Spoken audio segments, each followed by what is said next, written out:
આગળ વાત સુરતની તો સુરતમાં મનપાના મેયરની અધ્યક્ષતામાં પ્રી મોન્સૂનની સમીક્ષા બેઠક રાઉન્ડ વાઇઝ ચાલી રહેલી પ્રી મોન્સૂન કાર્યવાહીની સમીક્ષા કરાઈ। મેયર બાવાણી અને મનપા કમિશનર શાલિની અગ્રવાલ અધ્યક્ષતામાં આ બેઠકનું આયોજન હતું। મનપાની મુખ્ય કચેરીમાં મળેલી બેઠકમાં તમામ ઝોનના વડા હાજર રહ્યા। ઝોન વિસ્તારની ખાડી, મેનહોલ, ડ્રેનેજ, ઇનલેટ ચેમ્બરની સાફ સફાઈની સૂચના આપવામાં આવી। શહેરના 90% કામગીરી પૂર્ણતા ના આરે છે અને આ મોટાભાગની કામગીરી પૂર્ણ થઈ ચૂકી છે તે પ્રકારની વાત પણ મેયરે કરી। બાકીની 10% કામગીરી 3 થી 4 દિવસમાં પૂર્ણ થઈ જશે તે પ્રકારનો દાવો મેયરે કર્યો છે। ત્યારે આપણી સાથે મેયર શ્રી ઉપસ્થિત છે દક્ષેશ માવાણી। કયા પ્રકારની પ્રી મોન્સૂન બેઠક અને કઈ રીતની કામગીરી આટોપાઈ? ગઈકાલે સુરત મહાનગરપાલિકાના તમામ પદાધિકારીઓ, કમિશનર શ્રી, તમામ વિભાગના વડા અને તમામ ઝોનના ઝોનલ ચીફ દ્વારા એક પ્રી મોન્સૂન બેઠકનું સમીક્ષાનું આયોજન કરવામાં આવ્યું હતું। કેટલા ટકા કામગીરી કરી છે તમામ ઝોનની વિગતો ડેટા સાથે મંગાવવામાં આવ્યા હતા। અત્યારે જે ડેટા આવ્યા એમાં 90% કામગીરી થઈ ગઈ છે।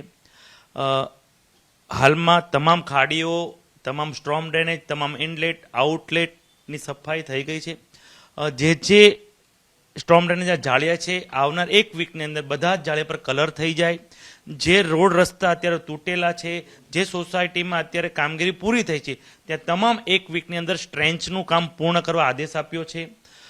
સુરત મહાનગરપાલિકામાં અત્યારે મેટ્રોની કામગીરી શરૂ છે એટલે મેટ્રોની બેરિકેડની અંદર જે કોઈ માટી હોય તે મેટ્રોના અધિકારીએ જે તે ઝોનમાં મેટ્રોનું કામ શરૂ હોય વિભાગીય વડા 1-2-3 દિવસમાં સંકલન કરી નાખે અને વરસાદમાં તે માટી રસ્તા પર નહીં આવે તેનું આયોજન કરવા સૂચના આપી છે।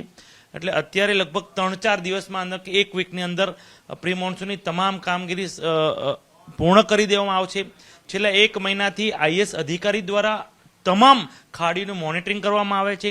સુરત મહાનગરપાલિકાની મોટી જો તકલીફ હોય તો સુરત મહાનગરપાલિકામાં જે પડતો વરસાદ હોય સ્ટ્રોમ ડ્રેનેજ વાટે 1-2 કલાકમાં પાણી વહી જતું હોય છે, પણ સુરત મહાનગરપાલિકાનો મોટો પ્રોબ્લેમ કે સુરતની બહાર જે સ્ક્રેચમેન્ટ એરિયા આવ્યા છે, બારડોલી, પલસાણા, 100 કિલોમીટરનું સ્ક્રેચમેન્ટ એરિયાનું પાણી 7 ખાડીઓ માર્ગે દર વર્ષે સુરતમાં આવતું હોય છે। તેના હિસાબે ખાડીપુર આવતું હોય છે।